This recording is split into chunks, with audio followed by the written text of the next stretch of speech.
that update for us. Dr. Spitters?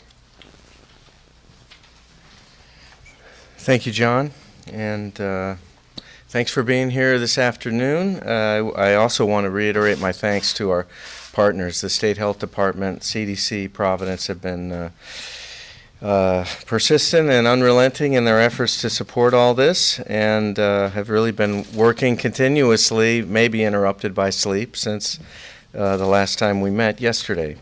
So since that time, yesterday, our team at the Snohomish Health District has been working closely with the Department of Health and the CDC on the contact investigation.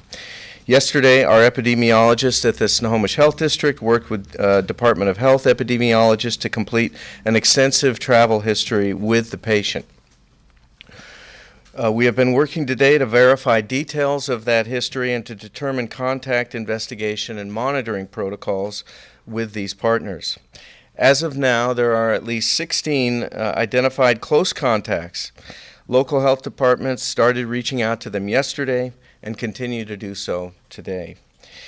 I realize that everyone is anxious to have potential locations for possible exposure listed. I want you to rest assured that if there is a location where we are concerned about potential transmission, but where public health cannot contact the individuals individually, that information will be released quickly so that people can learn of it through public channels. Speaking of information, the Snohomish Health District, with support from our Medical Reserve Corps and the Snohomish County Department of Emergency Management, have activated a call center. Snohomish County residents and businesses with questions can call the number 425-388-5088 from 9 a.m. to 6 p.m. beginning today. The call center is activated now. We will monitor call volume over time to determine when that call center will be deactivated. Again, that number is 425-388-5088. I would also encourage people who are interested or seeking further information to follow the Snohomish Health District on social media. Visit our website at www.snohd.org, or the Department of Health website for updates. In the meantime, I want to reiterate that the risk to the general public remains low, and the public health system and our healthcare partners are working swiftly and collaboratively to address this situation. To speak more on the matter, I'm turning it over to Dr. Cook from Providence Regional Medical Center. Thanks, Dr. Spitters. Again, I'm Dr. Jay Cook. I'm the Chief Medical Officer at Providence Regional Medical Center, Everett. Good afternoon. Thanks, everybody, for coming. Clinically, from a medical standpoint, there's not much news to report today that's different than yesterday. Patient continues to rest comfortably, appears in no distress. I had the opportunity to go by the unit early this morning. The patient was asleep, so I didn't wake him up. But the staff reported that he had a really good night. And the staff, who are, I'll just say, are all volunteers in this the special isolation unit, are holding up well. They're in great spirits too, and they are really a special group of nurses who have volunteered and really stepped up to take care of these very vulnerable patients, or it's just one patient who, for whom not much is known really about, the particular virus that's causing his illness. But I want to reiterate that he appears to be doing well, and we hope that he will continue on his excellent clinical course, and hopefully will be able to return home in the near future. So now I will turn it over to Dr. Pillai from the CDC that will give you more updates from his standpoint. Thank you to Drs. Weisman, Spitters, and Drs. Cook. Again, my name is Satish Pillai. I am a medical officer with the Centers for Disease Control and Prevention, and currently the team lead here supporting our state and local health jurisdictions and Providence Regional Medical Center as they continue to do very yeoman's work in case identification, contact tracing, and care for the patient. I can't speak highly enough for the dedication of the epidemiologists and all the staff at the various jurisdictional levels and at the facility who have been working tirelessly on this investigation. I will briefly recap some information on the novel coronavirus response on the global front, maybe spend a little bit more time on what we're doing at CDC, and then turn it back to the state and potentially open up for questions. To recap, the first meeting of the WHO Emergency Committee on the novel coronavirus is meeting today, and they will reconvene the Emergency Committee Thursday to determine if we have what's called a public health emergency of international concern. That means that there's a extraordinary new event which the risk may constitute that has a potential public health risk to other countries and which may require a globally interconnected response. That meeting is occurring today with a follow-up meeting tomorrow. Additionally, there have been media reports, including from the China Central Television, that we've heard of about buses, subways, ferries. It will be closed in Wuhan, China. And the airport and train station to leave Wuhan will be closed according to the China Central Television. Again, this is information that we have heard probably just as you have heard from media reports, so presumably more to follow. On the national front here at CDC, in addition to working with your public health team in Washington State on this particular investigation, CDC has activated its Emergency Operations Center, which includes a Global Migration Task Force, a Medical Care and Countermeasures Task Force, a Lab Task Force, and an Epidemiology and Surveillance Task Force.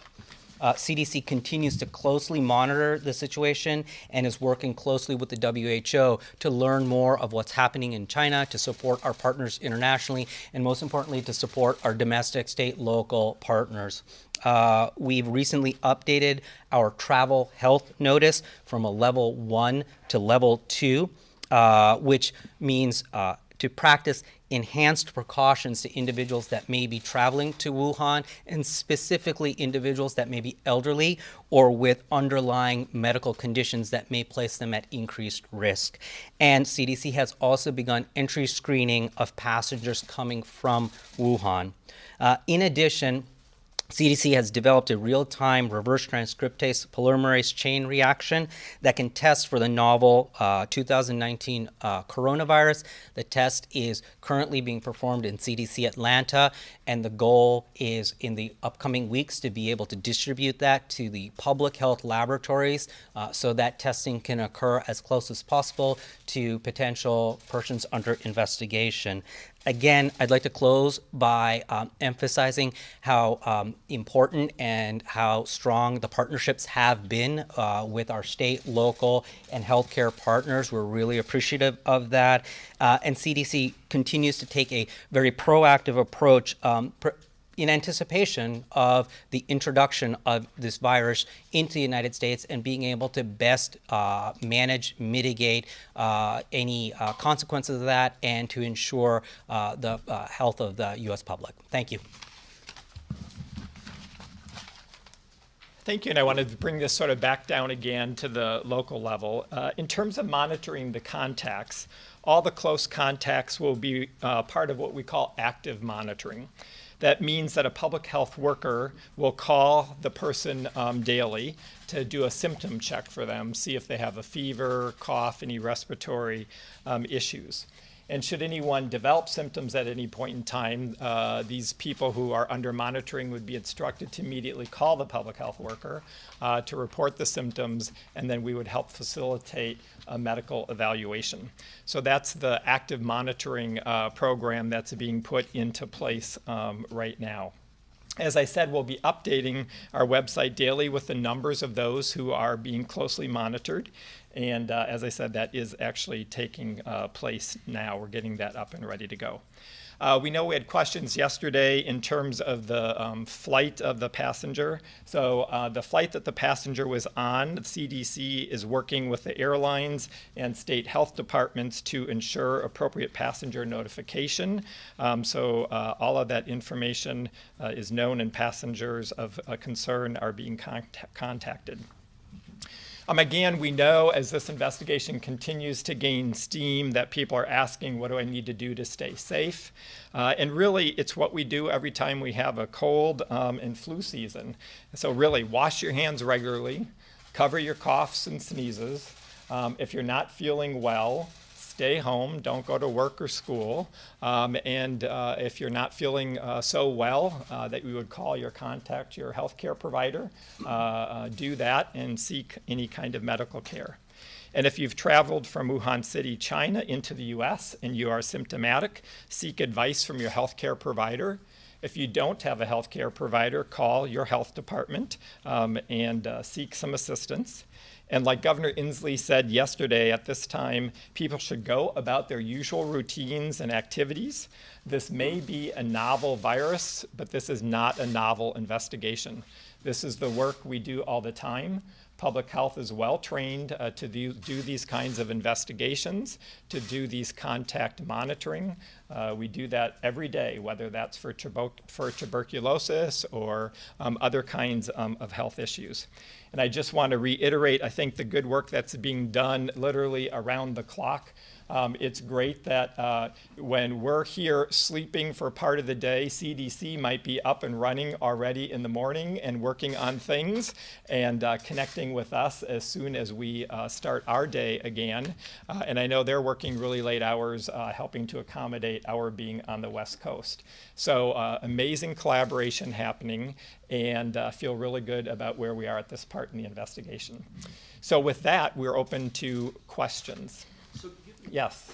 Can you tell us what flight, like where he was coming from, and also when you say good condition, are his symptoms reducing? Is his fever reducing? What can you tell us about Great. that? First, we'll turn over to CDC and then Dr. Cook. So I don't want to get ahead of our colleagues in the Division of Global Migration and Quarantine. My colleague, Dave Daigle, is here from Communications, and he can help facilitate a conversation with our lead on that so that they can give you the latest as to what is happening with the airline investigation. Thank you. So my latest report is that he continues to feel well. He's up and around the room. He's not confined to his bed. So that's the latest I have on his condition. I'm not aware of a cough, but I didn't ask that specifically. Thanks. Great, yes. Given that we've heard that there's a lot of unknowns about this and how it's transmitted and whatnot, why not release a timeline of where this person was, especially from SeaTac, his movements around the airport? Given like when the measles happens, there's always a detailed list of those things, and given that we don't know how contagious it is, why isn't that information available? Yeah, great. Thanks for that question. I mean, first of all, I'm going to use the measles as the example. This is a very different kind of illness. So coronavirus illnesses that we know of is really spread by droplet. And I think, as we said yesterday, you essentially have to be in contact with somebody within 6 feet, and they have to actually have enough contact with you that droplets are essentially coming onto you. That's very, very different than measles. In measles, you could be in this room now and 2 hours later walk through it and get measles. So that is a huge difference. And so therefore, our public health interventions are very different. And so, number one, two, when somebody doesn't have symptoms, they're not infectious with this, and so there would be no need to really let people know about places where somebody might have been when they didn't have symptoms. And we're following our standard protocols. Whenever we have people who we know are at risk and we cannot individually identify them, that's when we go public with locations. I thought Thanks. yesterday Dr. Lindquist had said we did not know if when they're asymptomatic they are infectious. Has that changed today?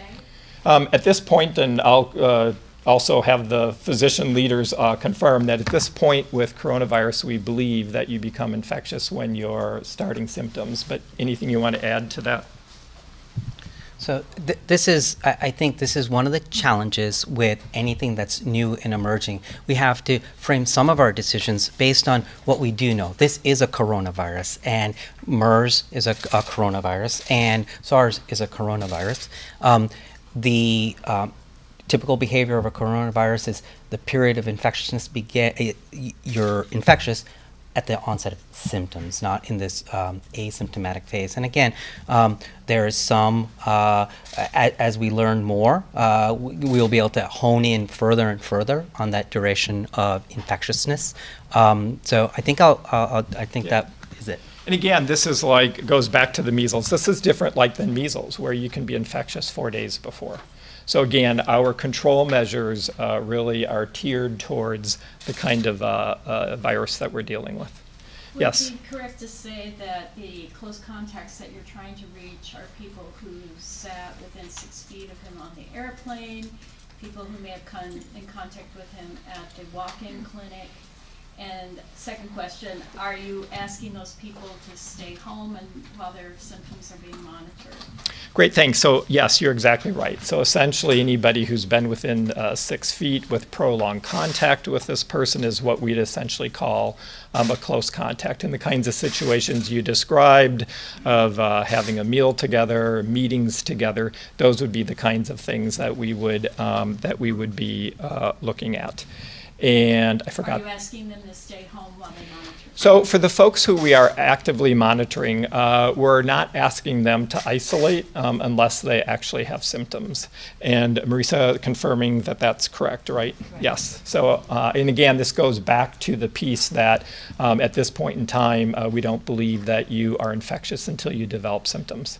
But this is why the public health monitoring piece is so important and why we are putting our energy and efforts into that and making sure that the patients have the information they need and the access to us. And again, we do this with other diseases as well, so our staff are really trained on how to have these conversations. Is there Yes. any estimate about whether that list of close contacts is going to grow a lot? Do you feel like you mostly got it? What we're saying is at least 16 contacts. I would not be surprised if, as we get further into the investigation, that would grow in some number. And again, we will update our website daily with these total numbers of close contacts that we're monitoring. Yes. Thank you for taking the time, by the way, and just wanted to ask further about the relationships of those 16 people to this individual. Could you say whether they were strangers, coworkers, friends? And even just giving a location, are they people who live in Snohomish County, King County? At this point, I don't know the relationships of all of these folks, and I do believe that there are folks both in Snohomish and King County that have this kind of close contact. Yes. Dr. Leeson, are you guys anticipating more people to have this novel coronavirus? And if so, what protocol is in place to screen people as this develops? Yes, so I think, we have our first case in the U.S. I would expect that at some point we're going to have more cases in the U.S. And again, I think as we talked about yesterday, we have kind of a multi-layered system here of protection. In terms of the screening pieces, we talked yesterday about the airport screenings and the 5 airports now that folks will be rerouted to if they've got travel destinations coming from Wuhan, China, who are being rerouted there and go through a symptom check and get information. Honestly, I think the biggest important piece of the airport is that folks get information. They have information they can take away with them about what to do if they develop symptoms, and that's incredibly important. So that's like layer one, which is screening at an airport if you're traveling from one of the places of concern. Then having the piece of information about what to do. Then this is about our healthcare system being prepared, which again, we have been working really hard with our healthcare systems, asking for travel history, that providers remember to ask about travel history, and that patients know that if they've been traveling to mention that. And again, if they've come from Wuhan, China, and have symptoms, to call ahead to the healthcare providers so they can be prepared. Prepared basically means assuring that we know where the patient's going to come and having a mask ready for them. Yesterday, someone asked about sort of masking like this is actually not atypical. This is what we do in healthcare facilities for people who have coughs or respiratory. We ask them to put masks on. You'll sometimes see masks at the entry of a clinic, for example, or a hospital, asking people to self-mask if they have those. So that would be another layer of protection. And then it's the health departments doing the work that we're talking about, the work of being ready to receive potential concerns or questions from healthcare workers or providers, and to do then these contact investigations and working with folks who might have been in contact so that we can quickly identify if they have symptoms. So you can see it's this multi-layered process that we have, and that's really a benefit, such that if something doesn't sort of get caught at one layer, we have another layer to catch it. Yes? Has anyone else been tested in Snohomish County or the state? No, this has been the only one. Oh, yes, sorry, I'm sorry, yes. The question was, anybody else been tested in Washington State? And the answer to that is no. And there are no symptoms in any of the people he contacted? I am not aware of any at this point in time. And again, we just started these sort of monitoring yesterday. Yes? For people who are traveling through those 5 airports that are screening right now, should they have concerns even though they may not have been in China or near Wuhan City? No, I think again, if they've been in Wuhan City or China, then obviously pay attention for the symptoms. And beyond that, I don't know if there's anything else you want to add to general travel and the travel advisory. I would just reiterate what Secretary Weisman said. The important thing for clinicians as well as the traveling public is, if you're seeking medical care, report where you've traveled recently, and there is available information at the CDC website on destinations of concern. This happens to be what we're focusing on today with the novel coronavirus, but there are other travel destinations that it's important for clinicians to think about travel history when they're evaluating a patient that may be ill, and similarly, patients should provide that information to their physician so that you have a comprehensive history of the individual being evaluated. And just reinforcing the importance of that, I think often as patients, we don't think about where we've been in the last 2 weeks, month, when we're going to see a provider and we're ill. It's really good anytime we've been doing that and have an illness, just to mention that, not just in these times. Anything else? Well, we appreciate your continued coverage of this, and again, really appreciate the public health system working. This is a public health system that has been well trained and exercised, and we certainly have had a lot of experience over the last couple of decades learning how to do this well.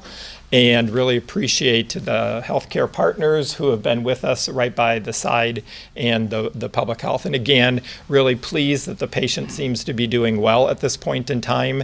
And I just want to send out my